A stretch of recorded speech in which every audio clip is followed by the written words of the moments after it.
Spiral draw करने जा रहे हैं। क्वेश्चन इस तरीके से रहेगा, construct an Archimedean spiral of one convolutions given radius 60 mm, draw tangents and normal on the curve at any points. जो हम कर्व बनाएंगे उस पर किसी भी पॉइंट पे एक नॉर्मल और टेंजेंट भी ड्रॉ करना है। तो आर्किमिडीज स्पाइरल जो हमें ड्रॉ करना है, इसमें दिया है वन कन्वोलेशंस में ड्रॉ करना है। वन कन्वोलेशंस का मतलब ये है कि जो हम स्पाइरल ड्रॉ करेंगे उस स्पाइरल के अंदर एक रिवोल्यूशंस आएगा। सो जो वन कन्वोलेशंस रहेगा उसको हम किस तरीके से डिफाइन करेंगे, तो इसके लिए जो है हम इसको डिफाइन करेंगे या इसका जो फॉर्मूला रहेगा। तो सॉल्यूशन देखेंगे कन्वोलेशन। तो आर्किमिडीज स्पाइरल में जो कन्वोलेशंस होता है,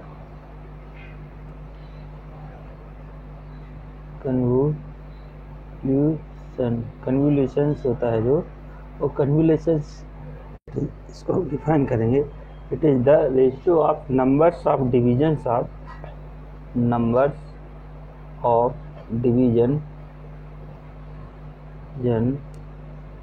of circle upon, it is the divisions of numbers of divisions of circle radius upon numbers of division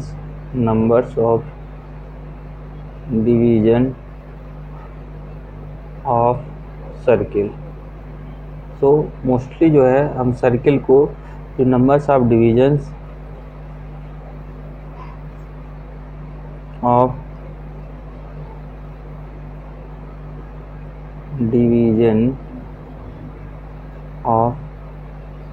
circle radius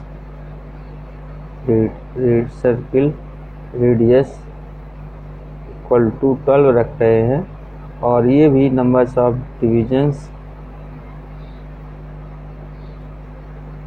और सर्किल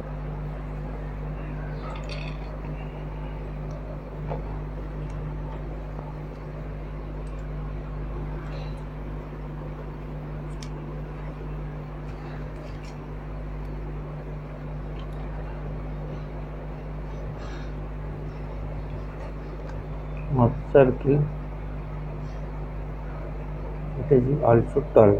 जब हम इसको 12 रखेंगे तो नंबर्स ऑफ कन्वोलेशंस जो है हमारा 1 आ जाएगा।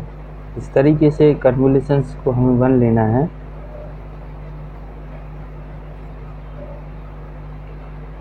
इस तरीके से जो कन्वोलेशंस है, कन्वोलेशन हमारा कितना हो जाएगा, 1 हो जाएगा। तो 1 कन्वोलेशंस हमें सर्किल के 12 डिवीजन्स करना है और उसकी रेडियस के 12 डिवीजन करना है। आइए हम इसको किस तरीके से ड्रॉ करते हैं। सबसे पहले हम एक सर्किल ड्रॉ करेंगे जिसका रेडियस 60 mm है। हम यहाँ पे एक सर्किल 60 mm रेडियस ओपन करेंगे प्रकार की हेल्प से। ये देखिए यहाँ पर हम 60 mm रेडियस, यहाँ पर देख लीजिए, ये 60 mm रेडियस ड्रॉ कर दिया, मेजर कर लिया, और ये हमने इसको सर्किल ड्रॉ कर दिया। अब इस सर्किल पे हमें इसको 12 पार्ट्स में डिवाइड करना है। 12 पार्ट्स में डिवाइड करने के लिए हम इसका हॉरिजॉन्टल और वर्टिकल डायमीटर सबसे पहले ड्रॉ कर देंगे। हमने यहाँ पे हमने इसका वर्टिकल डायमीटर ड्रॉ कर दिया, और फिर यहाँ से हम ये जो है हॉरिजॉन्टल डायमीटर ड्रॉ कर रहे हैं। हॉरिजॉन्टल और वर्टिकल डायमीटर ड्रॉ करने के बाद हम इसको इक्वली 12 पार्ट्स में डिवाइड करते हैं। तो 12 पार्ट्स में डिवाइड करने का यही तरीका रहता है कि हम सर्किल की रेडियस के बराबर प्रकार ओपन करके इसकी जो 2 डायमीटर से उनके दोनों एंड पे जाके और हर एक एंड पे जाके इस तरीके से सर्किल के ऊपर 2 बार हम आर काट देते हैं। इस तरीके से 2 बार आर काटने से हमारा जो सर्किल है वो इक्वली 12 पार्ट्स में डिवाइड हो जाता है। ये देखिए इस तरीके से 12 पार्ट्स में डिवाइड हो गया। अब इसके जो पॉइंट्स आए हुए हैं, इन पॉइंट्स को हम मिला देंगे।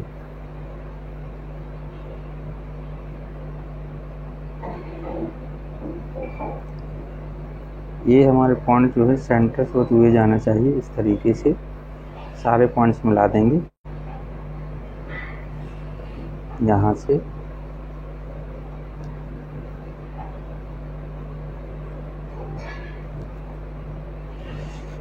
इसके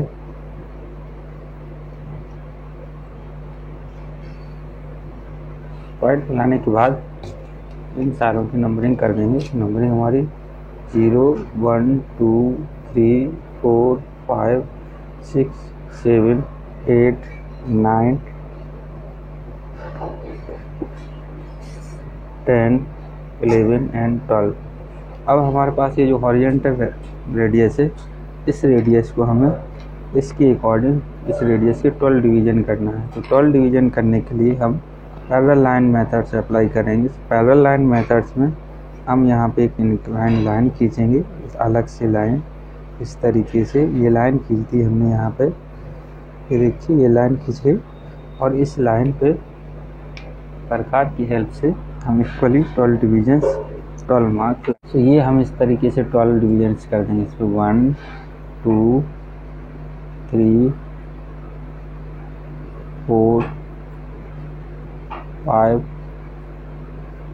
6 7 8 9 10 11 12। ये 12 डिवीजन करने के बाद इसकी नंबरिंग कर देंगे। तो 0 1 2 3 4 5 6 7 8 9 10 11 एंड 12।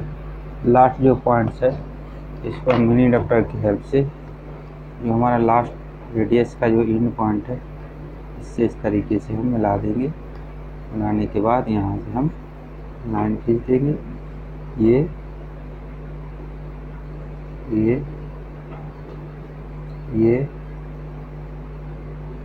लाइन्स, ये लाइन खींची।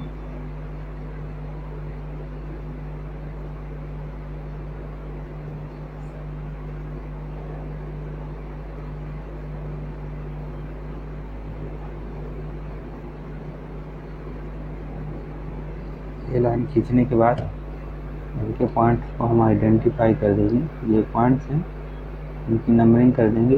डेट 0 कहलाएगा, 1 2 3 4 5 6 7 8 9 10 11 और ये हमारे लास्ट 12 पॉइंट्स है। अब ये जो हमारी रेडियस के डिवीजन्स आए, इन सारे पॉइंटों को आर्क के फॉर्म में कन्वर्ट करेंगे। और ये जो डिवीजन्स आए हुए हैं, इन डिवीजन्स से इसी नंबर की रेडियस से हम आर काट देंगे। देखिए जैसे ये है हमारा 1 है, तो ये 1 से हमने आर काट दिया, तो ये पॉइंट्स आ गया। सिमिलरली 2 से लेंगे, ये 2 का रेडियस, 2 रेडियस के डिस्टेंस के बराबर हमने 2 नंबर की जो रेडियस है उस पर काट दिया। 3 नंबर का जो डिवीजन है रेडियस का, इस रेडियस को फिर हमने आर्क के थ्रू 3 नंबर की रेडियस पे काट दिया। सेम 4 नंबर का जो डिस्टेंस है, इसको इस तरीके से सेंटर मान के, ये देखिए 4 नंबर की रेडियस पे हमने काट दिया। 5 नंबर पे इस तरीके से जो हमने डिवीजन से लिए हैं, जितने नंबर का डिवीजन है उतने नंबर की रेडियस को हमें काट देना है आर्क से। उतना ही डिस्टेंस हमें उतने नंबर की रेडियस से काट देना है। जैसे हमने यहाँ पे ये 7 है, देखिए ये 7 है, तो हमने ये 7 को 7 से मिला दिया। सिमिलरली 8 पॉइंट है, 8 पॉइंट को हमने इस तरीके से 8 पॉइंट की रेडियस पे जाके मिला दिया। 9 है, तो 9 पॉइंट को हमने 9 नंबर की रेडियस से ये मिला दिया। सिमिलरली 10 है, तो 10 जो डिवीजन है रेडियस का, इसको हम 10 नंबर की जो रेडियस है इस पे इस तरीके से मिला देंगे 10। इसके बाद 11, ये 11 नंबर से ये 11 को मिला देंगे। ये सारे पॉइंट्स हमारे मिल गए हैं और 12 12 रहेगा। इन सारे पॉइंट्सों को हम पहले आइडेंटिफाई करेंगे। ये हम इसको मार्क कर देंगे। तो मैं यहाँ से मार्क करना चालू है, ये है हमारा, इसको हम पॉइंट दे देंगे। तो ये पॉइंट हो जाएगा हमारा P1, ये हमारा P0 है। ये पॉइंट हो जाएगा P2, ये पॉइंट हो जाएगा P3, ये पॉइंट हो जाएगा हमारा P4, P5, P6, P7, P8, P9, P10, P11 and P12।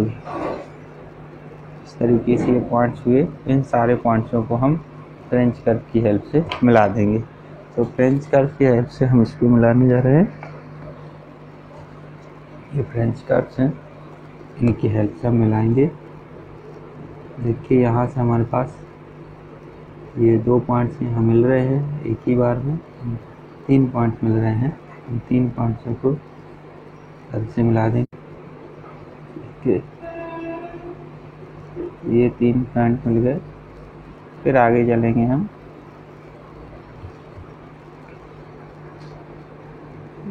देखिए यहाँ से हमारे पास 3 पॉइंट्स और मिल रहे हैं। इसके बाद हम और देखेंगे।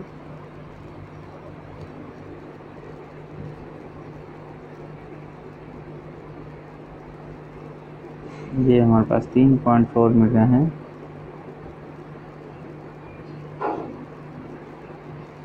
इसके बाद हम और देखेंगे।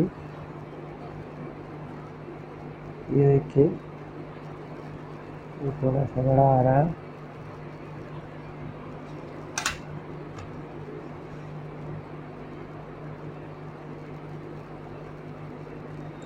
ये रिमेनिंग के पॉइंट्स हमारे यहाँ से मिल रहे हैं। इसके बाद लास्ट रहेगा। ये पॉइंट्स जो है हमारा इस तरीके से ये मिल जाए। तो हम देखेंगे ये हमारा स्पाइरल ड्रॉ हो गया। अब स्पाइरल ड्रॉ होने के बाद हमें इसके किसी एक पॉइंट पर यहाँ पे हमें एक नॉर्मल और टेंजेंट ड्रॉ करना है। तो नॉर्मल और टेंजेंट ड्रॉ करने के लिए हम इसमें एक वैल्यू कैलकुलेट करेंगे, जिस वैल्यू कांस्टेंट ऑफ या कांस्टेंट ऑफ कर्व,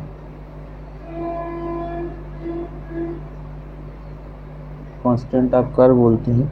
और इसको C से रिप्रेजेंट करते हैं। C = हमने इस टेंजेंट और नॉर्मल ड्रॉ करना है, तो हमने इसका कांस्टेंट ऑफ आर्क निकाला। तो कांस्टेंट ऑफ आर्क का मतलब है spiral divisions of the length and spiral angle. तो हम यहाँ पे यहाँ से यहाँ तक का एक स्पाइरल आर्क ले रहे हैं, ये P12 से P9 तक का। तो इसका जो लेंथ है P12 से P9 तक का डिस्टेंस यदि हम देखें, तो यहाँ से हम P12 से P9 तक का ये डिस्टेंस 15 आएगा। ये हमने 12 डिवीजन किए हैं 16 mm के, तो एक डिवीजन 5 का है। सो 5 5 5 से 15 हो गया टोटल। यहाँ से देखें हम 5 5 5 से ये 15 mm हो गया। यहाँ से यहाँ तक की वैल्यू 15 mm। साथ ही साथ इसका एंगल जो है, ये एंगल यहाँ से यहाँ तक 5/2 90 डिग्री है। 5/2 डिग्री का एंगल है, सिर्फ 5/2 डिग्री। इसको जब हम कैलकुलेट करेंगे तो कैलकुलेट करने के बाद ये आएगा। और उसके बाद जो टोटल वैल्यू है, इसकी वैल्यू C की वैल्यू आएगी 9.55। तो 9.55 वैल्यू इसका आर कांस्टेंट है। इस आर कांस्टेंट के अकॉर्डिंग हम टेंजेंट और नॉर्मल ड्रॉ करेंगे। तो मान लीजिए हम यहाँ पे एक पॉइंट ले रहे हैं जिस पे हमें टेंजेंट नॉर्मल ड्रॉ करना है। ये पॉइंट हमारा T पॉइंट है। तो हम इस T पॉइंट्स को सेंटर से पहले मिला देंगे।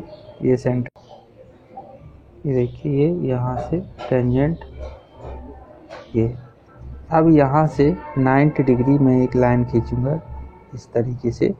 और ये जो 90 डिग्री लाइन है, इस 90 डिग्री लाइन पे इसकी जो कांस्टेंट वैल्यू है 9.55 आर कांस्टेंट। यहाँ पे मैं काउंट टोटल मार्क करूँगा 9.55 ये मेरी इस जगह पे आएगी, यहाँ पे ये मेरा पॉइंट्स है, एम पॉइंट्स रहेगा। इसको मैं यहाँ पे एम पॉइंट्स के नाम से इंडिकेट कर रहा हूँ, ये एम पॉइंट्स है। इस एम पॉइंट से फिर मैं एक लाइन खींचूंगा इस तरीके से, जो कि टी पॉइंट पे जाएगी। ये लाइन है, ये एम पॉइंट से टी पॉइंट की ओर जाएगी। अब इस लाइन पे ये मेरी जो है नॉर्मल कहलाएगी। इस लाइन को मैं क्या बोलूँगा, नॉर्मल। और इसके परपेंडिकुलर ही एक दूसरी लाइन जो मैं यहाँ पे खींचूँगा, जो इसी टी पॉइंट पे है, ये जो लाइन है दैट इज कॉल्ड टेंजेंट। इस लाइन को मैं बोलूँगा टेंजेंट। सो ये लाइन कहलाएगी मेरी टेंजेंट। So tangent. इस तरीके से मैं स्पाइरल पे नॉर्मल और टेंजेंट ड्रॉ करूँगा। Thank you.